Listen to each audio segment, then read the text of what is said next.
Hello, I'm Emiliano Limon, and welcome to Other Presidential Potentials 2024. This is the place to discover some of the other people who have officially filed to run for president in 2024. They were chosen randomly from the Federal Election Commission website and are being spotlighted to see if they have the chops to take the seat in the Oval Office. Our next candidate comes from the great state of Montana. My name is Walter Douglas Clapp, and I want to be the next president of the United States of America.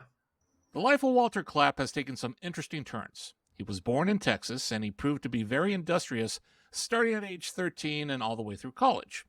Walter worked long hours on a rice farm, raising enough money to build himself a computer and start a DJ company. After college, he went retro, where he designed and built a log cabin home from scratch, including installing the plumbing and electrical himself. That experience led Walter to be concerned for his local electrical company, which led him to be an attorney in Washington, D.C., focusing on the nation's electrical grid. After a few years of that, Walter decided to move back to Montana and practice law and hang out with his friends, dogs, and horses while going into the mountains. And now Walter wants to take all that experience to become the next president of the United States. Hello, Walter, and welcome to OPP 2024. My first question for you is, running for president is a humongous move. When was the moment you made the decision to run for president? Paint that picture for me. Absolutely.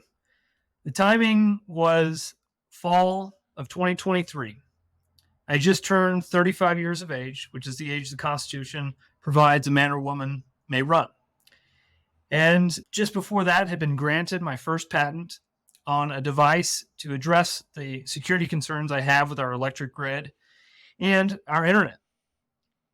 And I was sitting at my kitchen counter, and I'm sitting there with my fiance, Camila. And I said, I think I have to run for president. And she looked at me and said, are you crazy? And I said, well, hear me out. We are not going to get good legislation out of Congress unless we uncap our House of Representatives.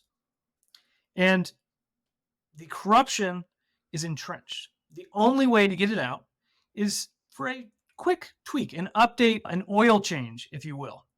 And I believed that the best way to get this message out was to run for president in the Republican primary. And so that's what I told her. And after some back and forth, she agreed.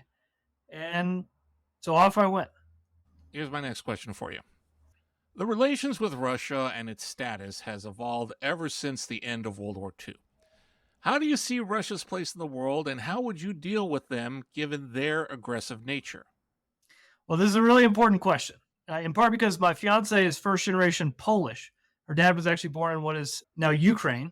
It used to be the Kingdom of Lithuania and Poland. I get exhortations about the history of this area rather frequently, and the threatening and aggressive nature of Putin. I think game theory says, if they attack, you attack back. They attack, you attack back, over and over. And about the fourth or fifth round, you offer a peace offering and hope the tensions cool over and that we can work together again to find common ground on global issues that we have to face.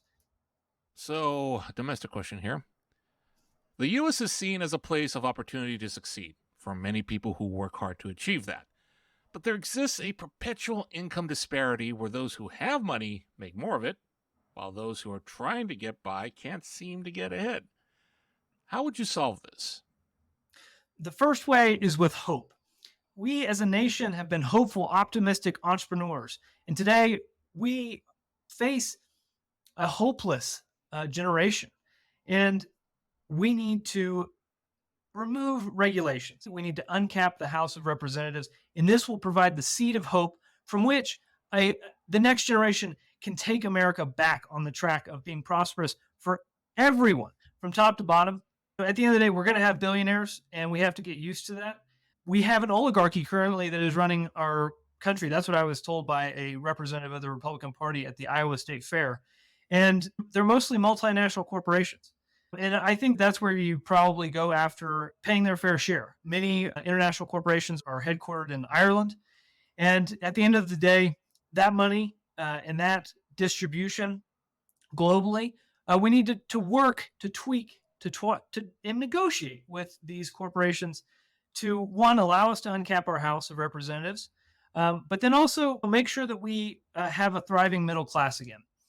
We want the promise, the hope of a future where it doesn't take every single cent to pay for your food. We used to be a nation of prosperity, and today we have been overregulated. And uncapping the House at the end of the day will allow us to lift the burden of the administrative state of the federal government and give people hope that their voices, their concerns can be heard by their representatives. And the last piece here on an uncapped House is that we have reciprocal education, right?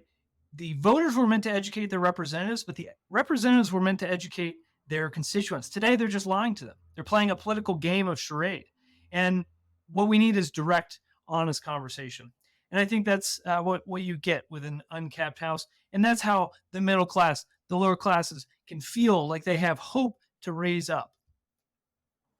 The office of President of the United States is a unique position to be in. There are many things to look forward to while in office, but there is drama that comes with it. What is it about being Commander-in-Chief that concerns you? At the end of the day, I'm not concerned about me being the President of the United States. I know that I could handle it. I mean, my biggest concern would be having to make a decision that results in the loss of life of an American citizen. I think there's no greater challenge for a man. But what concerns me more is having somebody who's 80 years old and in cognitive decline in the seat. And what concerns me more is having somebody that doesn't have the energy and the knowledge and the resources to get the task done. And for me, that task at the end of the day is uncapping the House of Representatives. We need a George Washington to give power back to the people. We fought our Revolutionary War on a battle cry of no taxation without representation. Today, we are taxed to no end, and we have no control over where our dollars are sent. We can get that control back by uncapping the House. And as president, I will veto every bill that comes my way until it has a rider to uncap the House. Walter, I thank you for your time to present your candidacy to be the next president of the United States, and I wish you the best of luck. If anybody wants more information on Walter's campaign, check out his website, clap24.us. That's clap24.us. Coming up, I will present other presidential potential for 2024. You can check them out on OPP2024US.com. That's OPP2024US.com. Election Day is coming up on November 5th. If you haven't done so, please register to vote. And when it comes time for it, please vote.